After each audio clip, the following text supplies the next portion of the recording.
Hi, I'm going to share something with you. I took notes on my phone because I woke up so early this morning because I had to write this down before I forgot. Well, I don't think I was going to forget, but I had to put this in my notes. This was a message, a realization that I had, a message I was given, but a realization that I had. And yeah, so it basically was the realization that I had to let myself get sick so I can give myself permission to slow down and to be my true self without feeling guilty for being me, and without feeling guilty for focusing on me and doing the things that bring me joy. How crazy is that? That I used illness as a permission slip. This is the programming of our society. Unless we're sick, we don't have permission to care for ourselves in the authentic way we need and want to, because it's viewed by ourselves and others as being selfish. I did not allow myself to ask for help. I had the belief that I needed to do it all. I was also going at a pace that was too fast for me and was expending all of my energy. I did not know how to not give away all of me. I was such a people pleaser. That's what I was trained to be. All my life, I was trained to be a people pleaser, especially because I'm a girl, and that's how girls are trained from basically, from a very young age. And so, as a girl being trained that way, and then growing into a woman and having more responsibility, and also on top of that, and being a Christian, trying to be like Jesus, who was perfect, right? There's nothing wrong with trying to be like Jesus, unless you get too caught up in the idea of perfection and serving everyone else to your own detriment. That's what I was doing. That is exactly what I was doing, and not allowing myself to rest and receive the help and service I need from others. I had a problem. I did not know I had a problem with receiving. I was perfectly happy to give at my own expense and to my own detriment, because I was being like Jesus, right? And that was my ultimate goal, right? Was to be like him, which is not a bad thing. But I did not realize, and I talked about this in another video that I did, where it talks about the balancing between giving and receiving. I think it may be titled something like "Serving You So You Can Serve" or something like that. But anyway, talking about how, there's that balance that needs to happen between giving and receiving. But because of programming, I don't know, and I take responsibility for the things that I adopted as my own, okay? I'm not blaming I'm saying that we are trained in these ways to be imbalanced and to give away our power and to neglect ourselves at the expense of others. Okay, when you can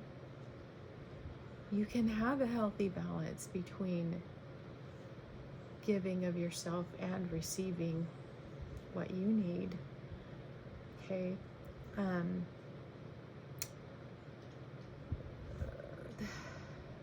yeah, I think I don't know if it was the same video or another video, I did talk a little bit too about how even Jesus,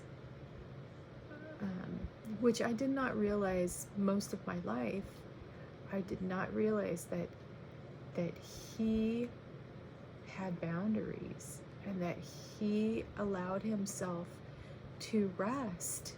Like, he would serve for a period of time, and then when he needed to rest, he went off by himself and he rested.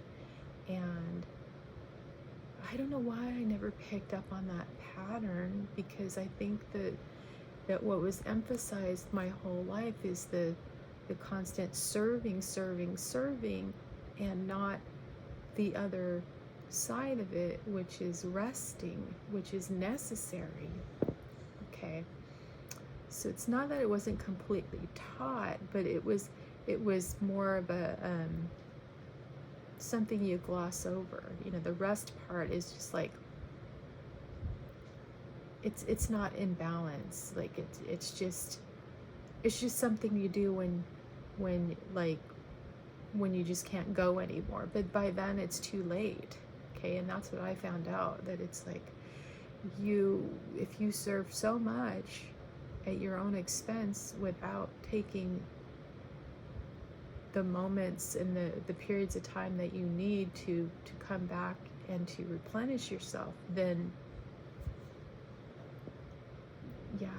you're completely out of balance, and it starts to show up in so many different ways, and eventually illness. Okay, so let me go back to this. So I was doing exactly that. I was not allowing myself to rest and receive the help and service that I needed from others.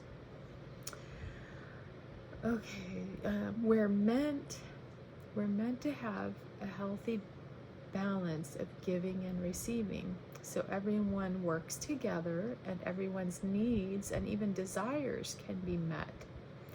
So our families, communities, and societies can exist together in a harmonious, symbiotic way.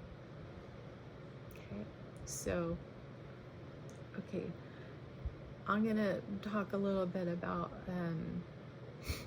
so we have to fill our cups, and we have to keep our cups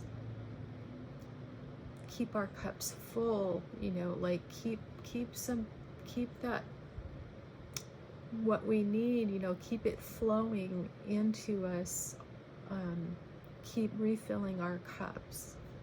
And honestly, I think maybe that's what, you know, Jesus, when he was talking about the living waters, and that you'll never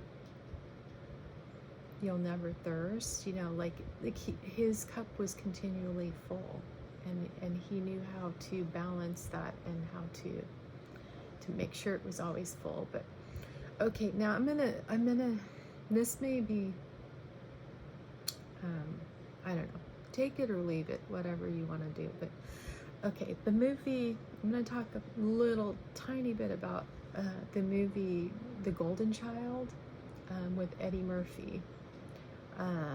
If you have not seen this movie, spoiler alert, okay, sorry if you haven't seen it.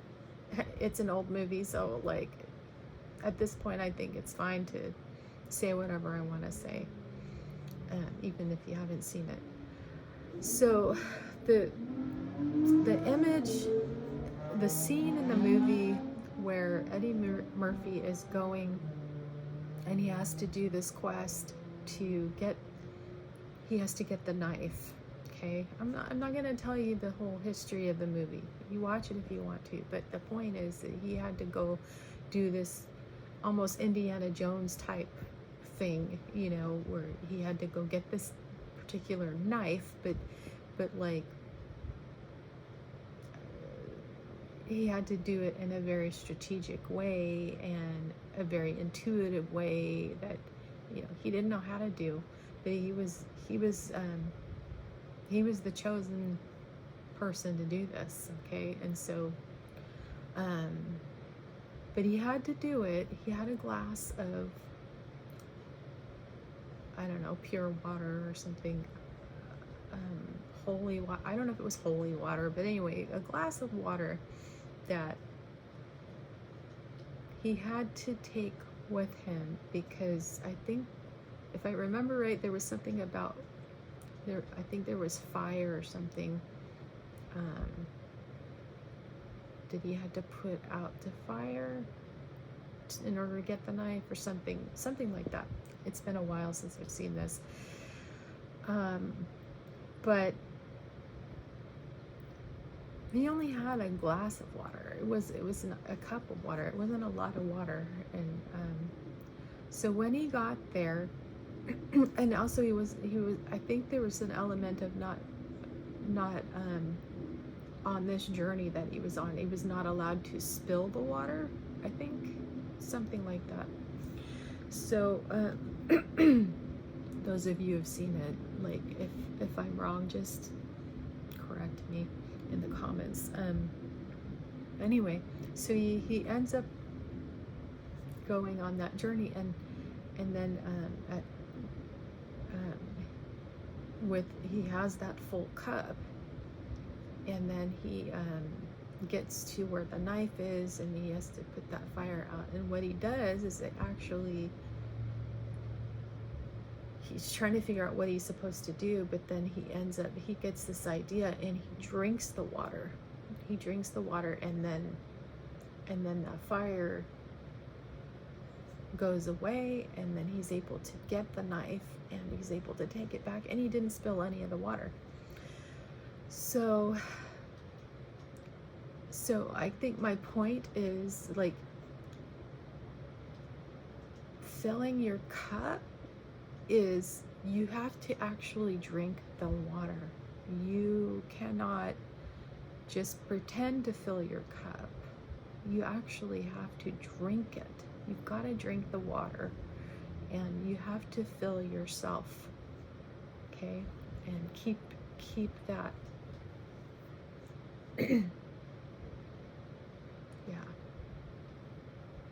keep that water flowing in you, you know, like, okay, another thing I want to talk about. Well, there was another part of that movie. Nah, I'm not gonna share that. Okay. There was, you know, the whole idea of, okay, when we're on an airplane and they give you all the safety stuff, and they talk about your, you know, if the cabin loses air pressure or anything, or if those oxygen masks come down, then what do? You put yours on first, right? And then you can help others. Okay, but you first have to put yours on before you can help anyone else put theirs on. And we know that. Like, we know that's also a metaphor for life, and yet we don't do this. We reserve that teaching and that idea, like we accept it as a metaphor, but do we actually put it into practice in the real world, in our lives? I think most of us don't. And we think of the, you know, being on an airplane and having the mask come down and all that, and like putting our mask on first and taking care of our needs. Like we think of this as just a special circumstance, you know, where we only do this when this happens. When in fact, this is a this metaphor, this teaching of what to do on an airplane when that happens. That is like a huge teaching that we need to, a practice that we need to adopt into our lives for our everyday existence, you know, making sure that we still have, you know, that we put on our masks and that we take care of our own needs first. And then when we have what we need, then we can help other people. Okay? So I think we get so involved in helping everyone else put on their masks, and we forget to put ours on, and then it's too late because we've missed that window of opportunity to replenish ourselves and to get our vital energy, our vital oxygen, you know, what we need to actually live and sustain ourselves. We put it off, and then we have to, you know, to the point where now we have no oxygen and we can't function, and we have to hope, well, I don't know, maybe we pass out.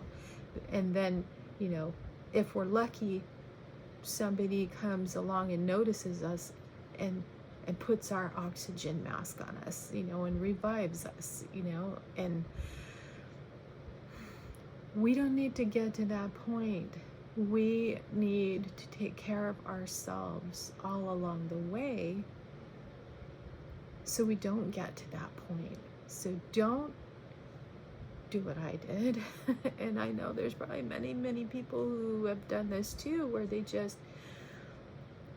do things at their own they overextend themselves, and they don't even know they're doing it because it's been so normalized to run yourself ragged and deplete all of your energy. You know, we do this we learn how to do this from a very young age, especially like we start going to school, and we just have so much stuff that is piled on us, and there's no balance there. I'm sorry, I'm just gonna say that the school system sucks in that way, that there's just no balance. I remember from the time I started school until the time I graduated, yeah, that's what I felt. I felt like very imbalanced in every way. And, you know, and it was always me trying to achieve the balance, but I didn't even know, I honestly didn't even know I was completely imbalanced. And you just end up having to do more and more and more the older you get. And then, you know, of course, when you start adulting, the same thing. And then you have more things piled on you. And then you have work and, you know, careers and things, and children and families, and just all the things that, like, and you never learn how to do it in a balanced way, because that's not the way things are set up. And that needs to change. We need to all wake up and see that this is not sustainable. The way we're doing things is not sustainable, and it only serves a few. It does not serve everybody, and that's where we need to have a system that serves everybody, not just a few people. So the way we're doing things is out of balance. And it's just going to cause us all to break down eventually, and to not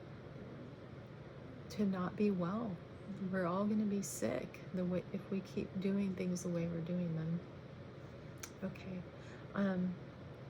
And as I was thinking about this, I started to feel, not about that particular thing, but like as I started to think about how my part in this, that I have allowed myself to get to this point where I got sick because I was giving, and not replenishing my energy and my resources. I started to feel right here in the front here, I started to feel these feelings of disgust. And then down here, like in my, let me show you,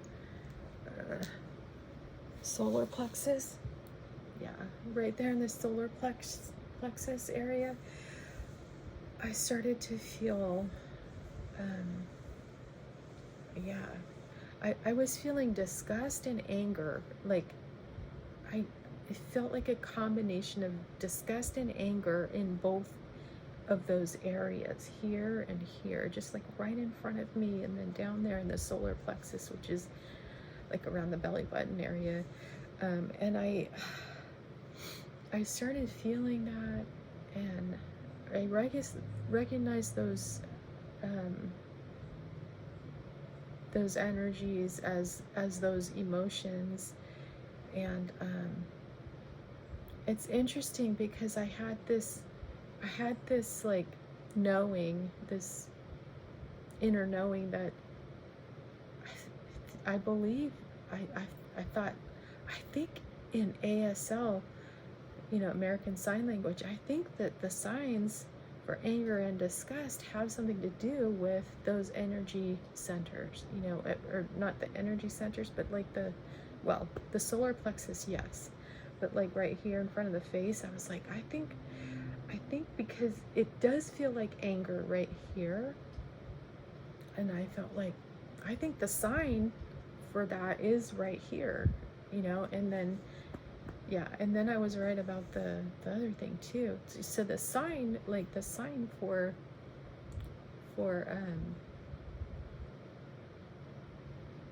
anger is right here in that area where I was feeling it, that mixture of disgust and anger right here,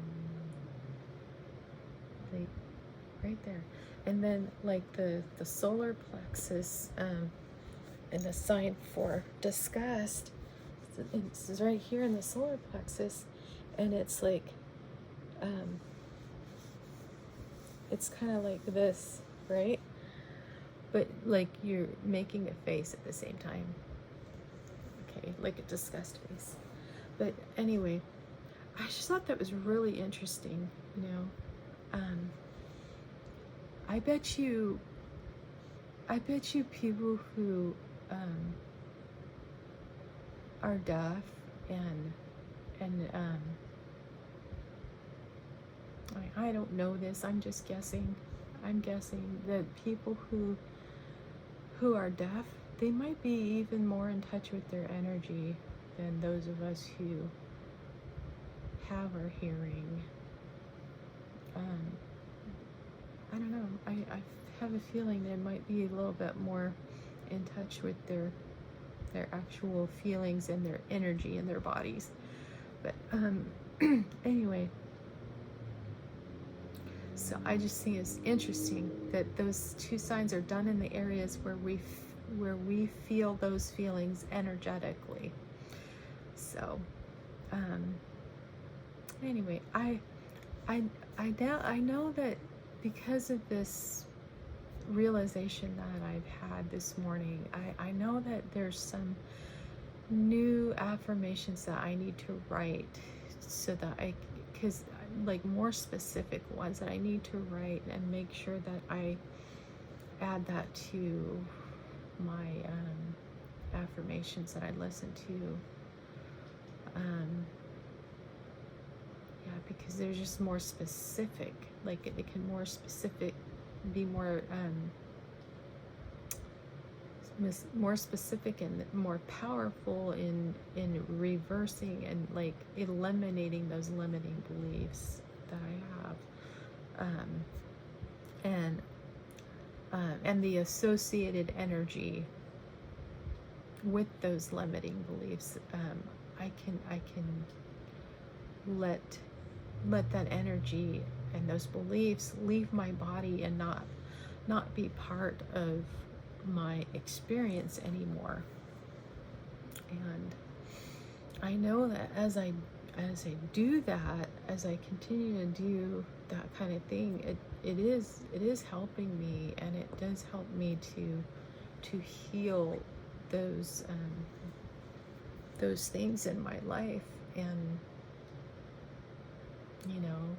and then I just continue to get better and better, because those things are not holding me back or weighing me down and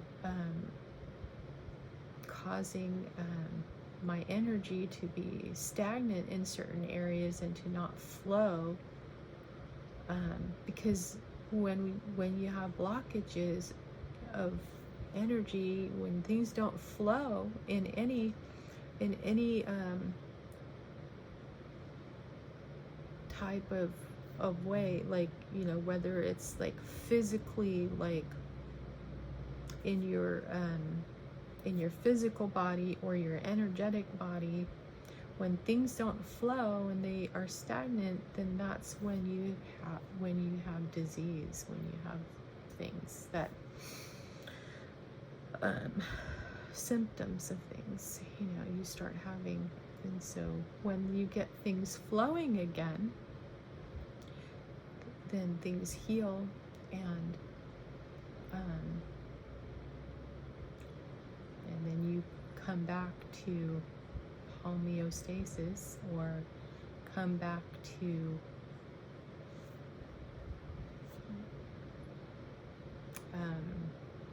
the balance that is inherently where your home is for you, what wholeness is for you. So anyway, these are just things that I wanted to share. And yeah, so take a look at what limiting beliefs you might have. Do you find yourself going at a pace that is too much for you? Or you may not even know that it's too much because you're just so accustomed to it. But do you take time for yourself? And I'm not talking about once a year or twice a year. I'm talking about, do you take time for yourself after you do a task? Do you go and rest a little bit and then go on to something else and then rest a little bit? There needs to be a lot more balance than than probably what any of us are doing.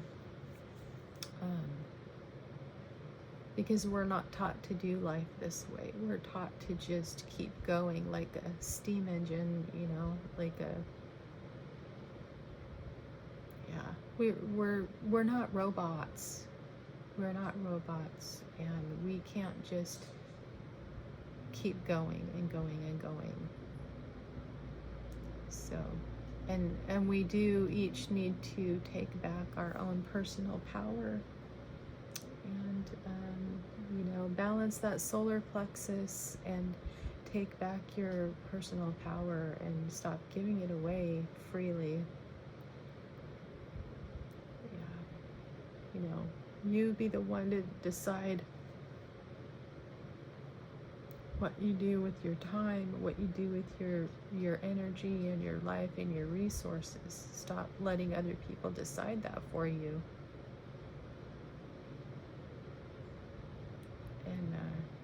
And then when you do make those decisions, make sure that you're balancing things. And yeah. Okay, I think that's it.